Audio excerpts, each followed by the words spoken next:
Governor of Imo State, Senator Rochas, and the Economic and Financial Crimes Commission, EFCC, have sharply disagreed over the announcement by the anti-graft agency that 7.9 billion naira belonging to Imo was seized from the former governor during EFCC investigations.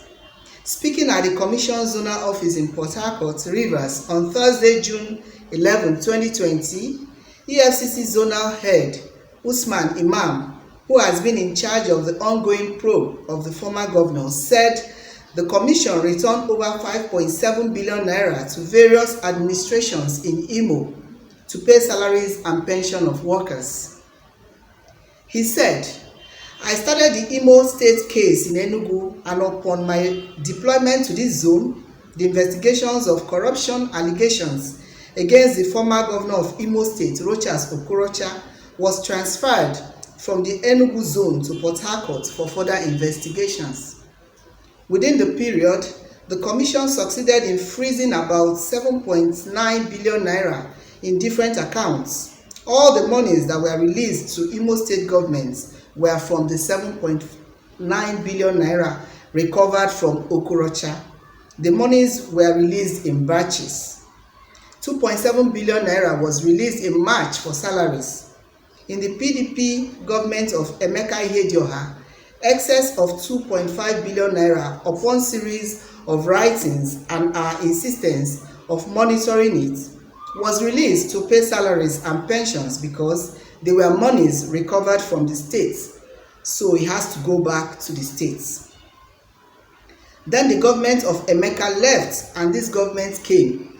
We had a remnant of the money in excess of 2 billion naira. We were able to release 514 million naira just last month because excess of about 1.8 billion naira is encumbered with a court process. Contractors went to court and targeted the funds. The process is lingering. They still have excess of 1.8 billion naira that is not released. Apart from the money recovered from Okorocha, the EFCC zonal boss said the senator's assets were also identified in Imo and Abuja and seized by the commission. He said the commission filed a court process for interim forfeiture of the assets confiscated from Okorocha. He said the investigation has got to an advanced stage and we are expecting that on conclusion we are going to arraign the former governor. It is in the course of investigations that we targeted his assets. Some are in Imo and some are in Abuja. We marked these properties in Abuja and we have filed court processes for interim forfeiture of these assets. The target is to conclude the investigations and he will have his day in court.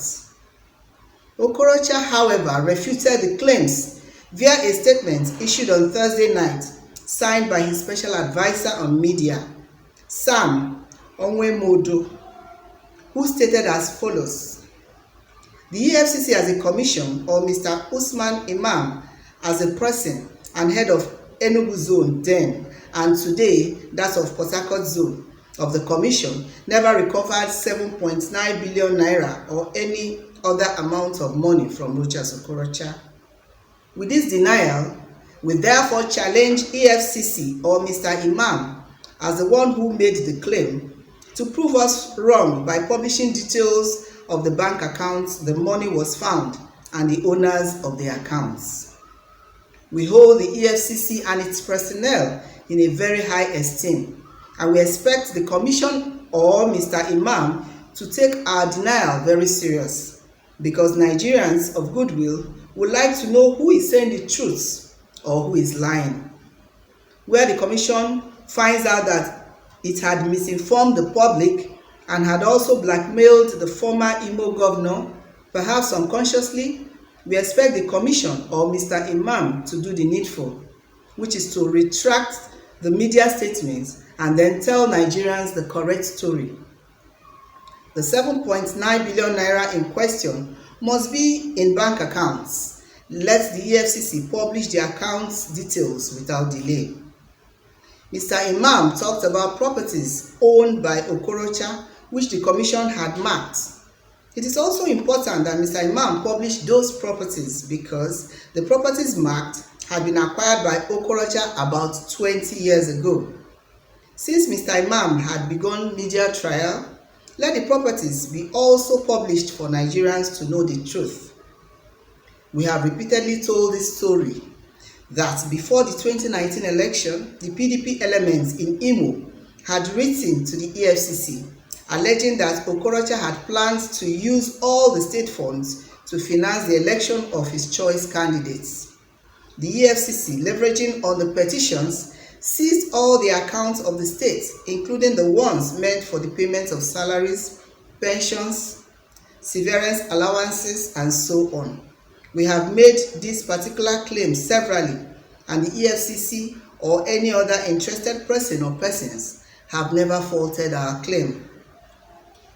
It has also been on the basis of these petitions written by the PDP government, then led by Chief Emeka Ihedioha against Okorocha and the family, that the Efcc had been on the neck of Okorocha. Continuing, Onwemodo said, even after that government had petitioned the commission and the commission acting on the petitions, the government also instituted more than 12 commissions and panels to probe Okorocha and family on the same issues or items the Efcc is investigating. Some of the panels have submitted their reports to the current government in the states led by Governor Hope Uzodinma, while others are still sitting and equally conducting media trials on Okorocha. Obviously, the Efcc has been misinformed, and the commission is using such misinformation to carry out media trial on Okorocha, and in some cases has even convicted him before the trial, which Mr. Imam had talked about. We want to reiterate that Efcc has not recovered any money from Okorocha, including the 7.9 billion naira claimed by Mr. Imam, and it is left for Efcc to prove us wrong. And if the commission discovers that our claim is the correct story, Mr. Imam should retract the media statement and tell the world the correct story. From Lagos, this is Tina Timothy, News Express Nigeria Television.